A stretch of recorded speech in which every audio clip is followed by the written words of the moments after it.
வணக்கம். செல்வகுமாரின் முக்கடல் காற்று மற்றும் கடலோர பகுதி காற்று, கணவாய் பகுதி காற்று அறிக்கை மற்றும் இலங்கைக்கான வானிலை ஆய்வறிக்கை. தற்பொழுது இன்று 2025 மே 12 திங்கட்கிழமை அதிகாலை நிலவர பதிவு. அதிகாரப்பூர்வ முக்கடல் காற்று பற்றிய அறிவிப்பிற்கு இந்திய வானிலை ஆராய்ச்சித்துறை அறிக்கையை பார்க்கவும். தற்பொழுது கணவாய், கடலோரம், முக்கடல் காற்று பை பார்ப்போம். குமரி முனையை தொட்டுக்கொண்டு தலைமன்னார், யாழ்ப்பாணம் தொட்டுக்கொண்டு தற்பொழுது காற்று பயணித்துக் கொண்டிருக்கிறது. இது எடை குறைந்த படகுகளை அச்சுறுத்தும் காற்றாக தற்பொழுது இருக்கிறது.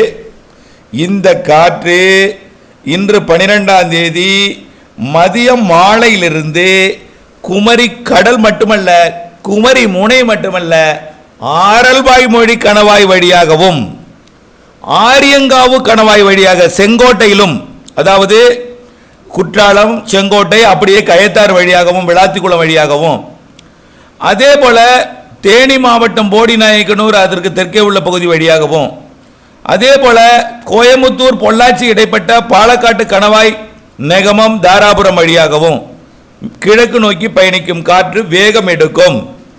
இன்று 12ஆம் தேதி திங்கட்கிழமையிலிருந்து மேற்கு திசையிலிருந்து வங்கக்கடல் நோக்கிய காற்றும் குமரி முனை தொட்டு ஆரல்வாய்மொழி கணவாய் நுழைந்து தூத்துக்குடி, திருநெல்வேலி, ராதாபுரம் பகுதி மற்றும் ராமநாதபுரம் மாவட்ட கடலோரம் மற்றும் ராமேஸ்வரம் பகுதி, டெல்டா மாவட்ட கடலோரத்தை தொட்டுக்கொண்டு வடக்கு நோக்கி பயணிக்கக்கூடிய காற்று இன்று முன்னிரவிலே வலுப்பெறும்.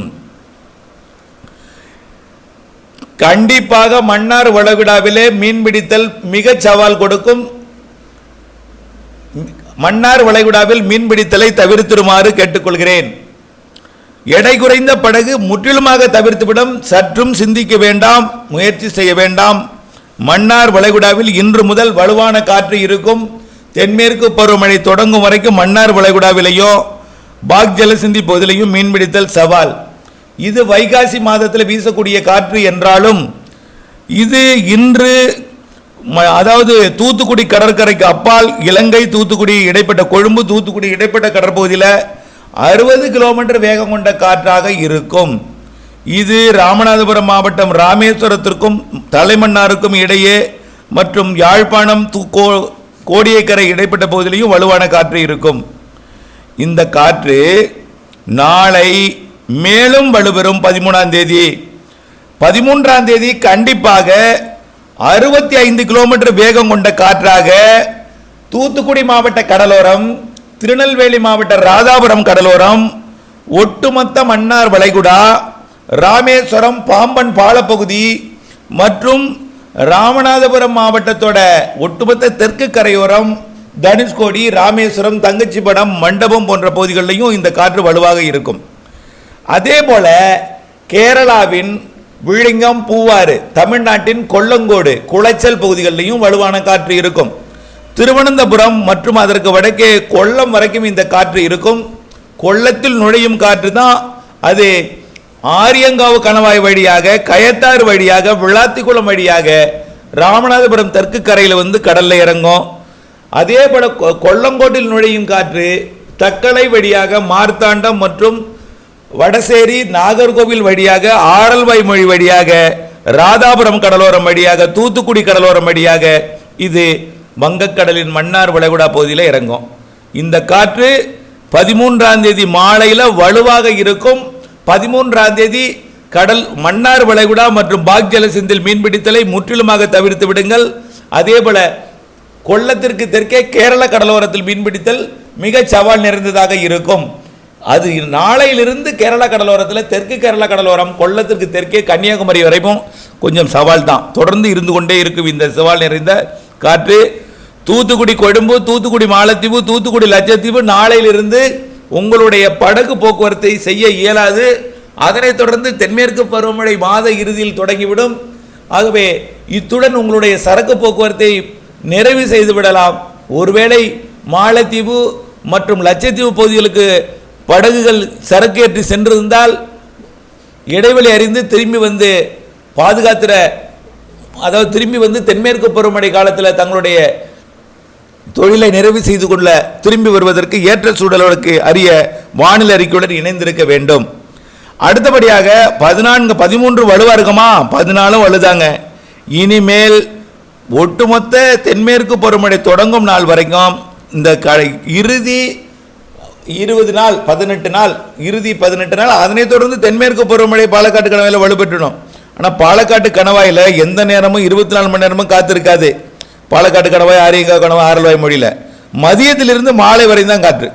இரவு கூட கொஞ்சம் காற்றோட வேகம் குறைஞ்சிடும். மதியம் மாலை மட்டும்தான் காற்று, இரவு கூட வேகம் குறைஞ்சிடும். மதியம் மாலை தொடர்ந்து பாலக்காட்டு கணவாய், ஆரியங்காவு கணவாய், ஆரல்வாய் மொழி கணவாய், குமரி முனை, மன்னார் வளைகுடா, பாக் ஜலசந்தி, கோடியக்கரை முனை, டெல்டாவின் தெற்கு கடலோரம், இது எல்லாமே தொடர்ந்து காற்று இருந்து கொண்டே இருக்கும்.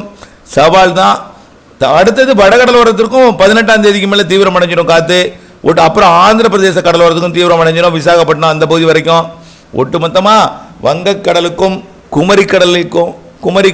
குமரி இலங்கையை சுற்றியுள்ள கடற்பகுதிகளுக்கும் வலுவான காற்று அமைய இருக்கிறது என்பதை தெரியப்படுத்த விரும்புகிறேன்.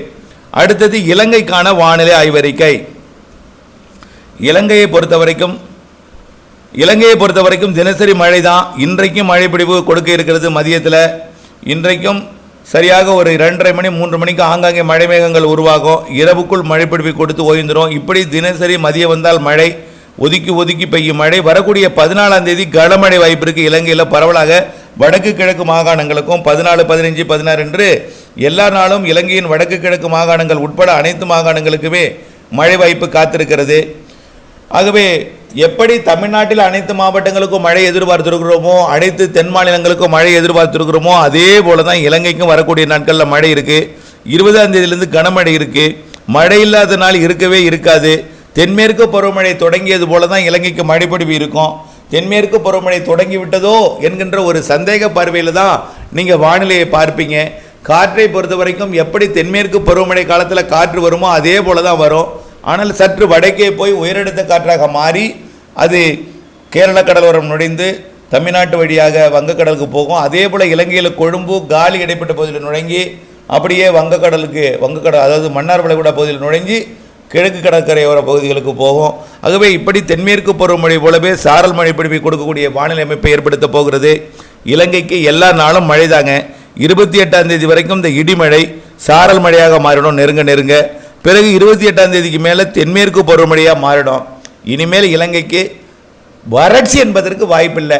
இலங்கைக்கு இதமான வெப்பநிலை சாரல் மழையாக இருந்து தென்மேற்கு பருவமழை ஜூன் ஜூலையில் வலுத்த மழைப்பிடிவை கொடுக்கும். ஆகஸ்டில் சற்று குறைவாக இருந்தாலும் செப்டம்பர் அக்டோபர் வலுத்த மழைப்பிடிவு இருக்கும். வடகிழக்கு பருவமழை மிகச்சிறப்பான மழை, மிக அதிகமான மழை. மழைநீரை சேகரிக்க பண்ணைக்குட்டை ஏற்பாடு செய்திடுங்கள்.